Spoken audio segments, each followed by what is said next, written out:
Kung meron kang 150k at nagbabalak kang bumili ng isang automatic na sedan na kotse, ayan, eto na yon. Pero, ayan, babawasan natin. Itabi mo na yan dahil yung sobra, pwede mo nang pang setup.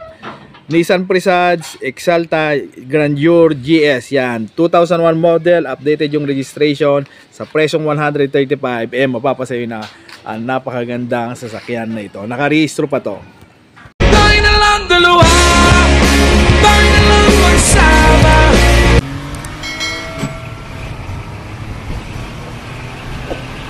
All is right, good morning, good afternoon, good evening. Anong oras nyo ako napapanood? Sa mapagpalang araw sa ating lahat. Eto na yon, yung napakaganda natin 2001 automatic transmission Nissan Sentra Grandeur GS. Ayan, so titingnan natin yung loob nito. Papakita ko kung gaano kaganda ito, kung gaano masusulit. Dahil sa presyong 135, siguradong sulit na yung budget mo. So unang-una, yung gulong kabibili lang. Ayan, yung production gate niyan, 4, pare-parehas, 2022.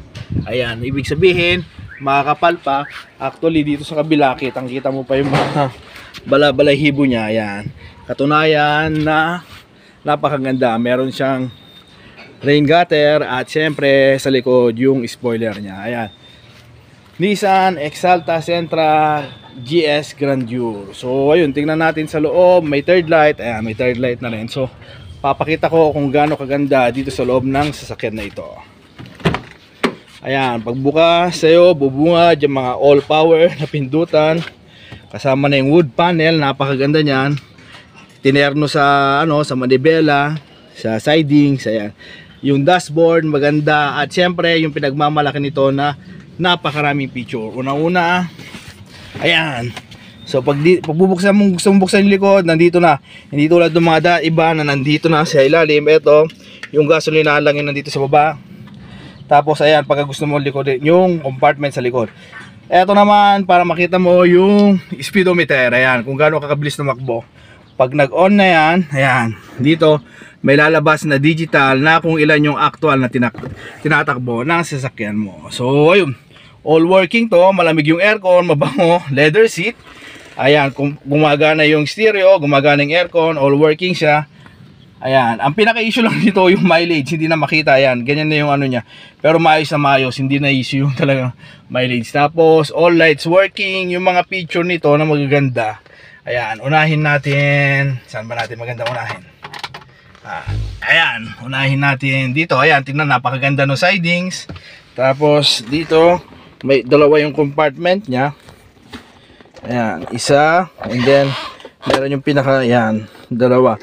So, dalawa yung compartment. All lights working. Dalawahan yan. Isa, dalawa. Ayan. So, ayun. Ayan, umiilaw, working. Meron kang pwedeng lagyan ng salamin sa taas. Ayan. Yung mga sa ilaw. Ayan. Napakaganda ng back mirror. Tapos, so, tingnan natin sa likod kung nandun yung surprise niya dun sa likod.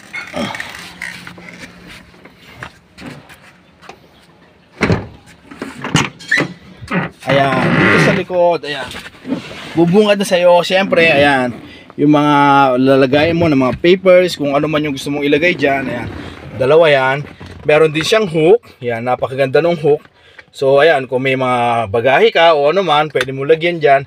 Tapos, ang pinaka the best sa lahat, eto, so, mostly, pag nag-travel ka, syempre, mainit, ayan, pwede natin siyang tanggalin, ayan.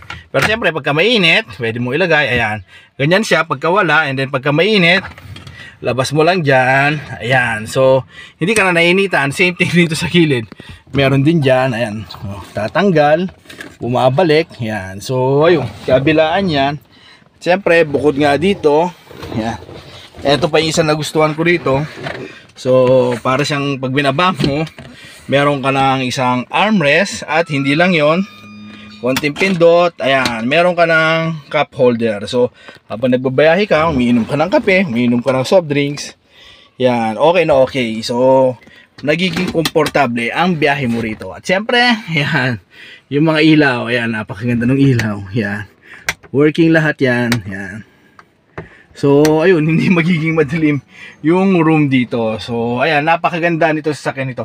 135k lang, sulit na sulit ka. Isama mo na yan, napakagandang, unang-una, leather, tapos yung mga sidings, sariwang-sariwa, makikita mo naman, naka-wood panel siya. At inerno, dito sa handbrake, sa transmission, tapos sa manibela, ayan. Napakaganda, napakaayos. Wala ka nang hahanapin pa. Sige, kukuha ang patis sa pistok. Ayun.